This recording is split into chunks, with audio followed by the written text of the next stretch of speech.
HPT Championship Open from Majestic Star Casinos. I'm Chris Hansen. He's Fred Bevel. And Fred, we are down to the student, the retiree, and the sales rep. $233,000 on the line. One of these players is going to take it down. You think there's some tension here? Yeah. Let's get to the action. So Jason is going to be virtually all in here. He's in the small blind for $60,000. Leon folds, and Jason is now all in with his pocket deuces. Oh, wow, I got him dominated. And Chris in the big blind has 3 deuce, and Jason does have him dominated. Just put a 3 out there. Zero chance to win this thing. Zero. And here comes the flop. The flop is ace, jack, 6. Runner. 2 clubs. Here comes the turn. Oh, no clubs. That's so sick. It's coming. It's so sick. Here comes the river. Oh, there it is. Runner clubs, and Chris has eliminated 22-year-old Jason Glass. You played tough. So, Fred, Jason Glass is eliminated here in 3rd place. And what kind of a cruel world do we live in where your deuce high flush will not hold up? Well, especially when it gets beat by a 3 high flush. Yeah. That's just really rubbing dirt in it. But good thing for Jason, he's young. He has plenty of more bad beats to put in his bad beat chest. And when he wins 75 grand, that makes for a pretty nice Band-Aid. He's standing by with Danielle Gomez. Jason, you played a great match today. Your 6s didn't hold up, and then you got beat by the 3 high flush. That's true. The 6s, I don't know, the guy limped in the button with ace-10. I shoved all in because he's not limping with better than 6s. Puts his whole stack in the line with ace-10. That's questionable, but, I mean, I'm a little upset. I know for sure I was the best player there, but sometimes when you lose 2 coin flips in a big tournament at the final table, you're going to lose. The 3 high flush, I mean, I didn't even have a big blind left, so it was all la-di-da, but what are you going to do? I mean, that's just poker. It was a lot of fun. All right, Freddie, another elimination. We are now down to 2 players remaining. Cue the dramatic music. Yeah. This is what it's all about. We start heads-up poker now. Good luck, Leon. Same to you. Heads up for $233,000. Both our competitors doing what classy guys do, shaking hands, wishing each other luck, neither of them meaning it.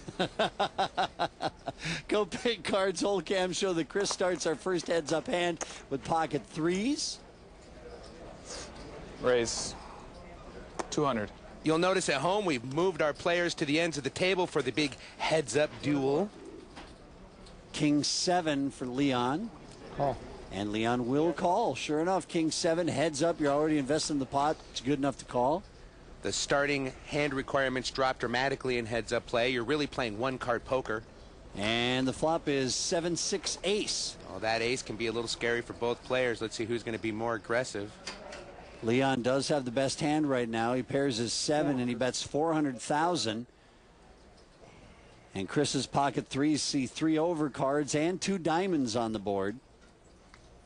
It's important to remember, too, Leon not doing a lot of leading out on the flop. He's been playing post-flop very passively. But he does take down this raised pot, our first one heads up. And, Fred, this one is going to go down to the wire. Chris and Leon right there, separated by just a few thousand in chips. I'm shaking, and I'm not even playing for this money. Blinds moving up to 75 and 150,000. And, Fred, that is not an instant replay. It's pocket 3s again for Chris. This time he calls on the small blind. Leon, with your favorite hand, suited mom and dad, king and queen of clubs. I raise 200. And he will raise 200 more. Boy, Leon really shifting gears heads up here, getting much more aggressive. Chris calls, as he should with pocket 3s, if maybe not re-raising Leon. The flop is ace 4-5 with 2 clubs. Well, that gives Leon the nut flush draw.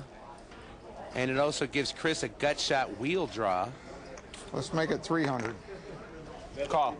Chris makes the call. We will go to the turn. And the turn is an 8. Going into the turn, Leon had a slight advantage in the statistics. But now Chris closing the door. Let's see if he can hang in there with his pocket trays. They're the best hand right now. 200. And now Leon brings it back a little bit. Bet 300 on the flop. Now bets 200 on the turn. And that might look fishy to Chris. Okay. And Chris does make the call, and Freddie is ahead. It'd be amazing if Chris's pocket threes can hold up here all the way to the river. Here it comes. The river is a 6, and they have held up, and he will win this hand unless he folds. Well, Leon's been leading out on every street. Chris just smooth calling. Let's see if Leon finally locks up now that he's missed his draw. No, I wish I hadn't done this. Oh, don't say that, don't Leon. say that, Leon. What is this, the scratch and sniff version of the game? Keep him guessing. I'm going to check to you. Oh, really? Oh, really? I didn't see that one coming. And Chris, there's no reason for him to bet here. The No. wise play is to check. He does, and he shows his pocket threes. And I don't know, Fred, if Leon doesn't give that speech and Leon just jams it into the middle, he takes that pot down. He might. He just might. Didn't think you had it in you, bud. All right, moving on to the next hand here. Chris with the chip lead. Kopeg Cards hold cam shows 5-9 offsuit in the small blind. Call. 200 more. I call. Chris does make the call, Fred, and this is how you can get yourself in trouble heads up. If you had just raised pre-flop, this hand would have probably already been over. That's a good point to make here. Chris with a little more confidence under his belt after that pocket threes hand. Flop is 10-7-5. They both hit the 5. And that's dangerous for Chris Brand. 300. All in. 300. Fred, I think we just saw a perfectly executed play at the final table. Chris smooth called pre-flop. Then, after Leon bet out on the flop, Chris came over the top, all in. It's called a stutter step play, and Chris, you've said it yourself. It's power poker at its finest. At our final tables, or any final table, aggression is generally rewarded. But now the big question is, can Leon make this call? It's a really, really tough call for Leon to make. You almost want to show him the Kopeg Cards hole cams. He's got Chris crushed right now. And Leon folds, and so Chris is going to pick up another pot. Chris getting very aggressive here with Leon, remembering that earlier in the match, Leon was very passive after the flop. You only have to do that a couple of times, Fred. When the blinds are this high, you can really start to take the chips. That'll be interesting to watch that one. Sevens? No, I had the 5-2. I just had you out kicked. Take a look. Chris is now enjoying a little more than a 4-1 chip lead over Leon. Well, we got to take a break, but when we come back, continued heads-up play with Chris and Leon here on the Heartland Poker Tour.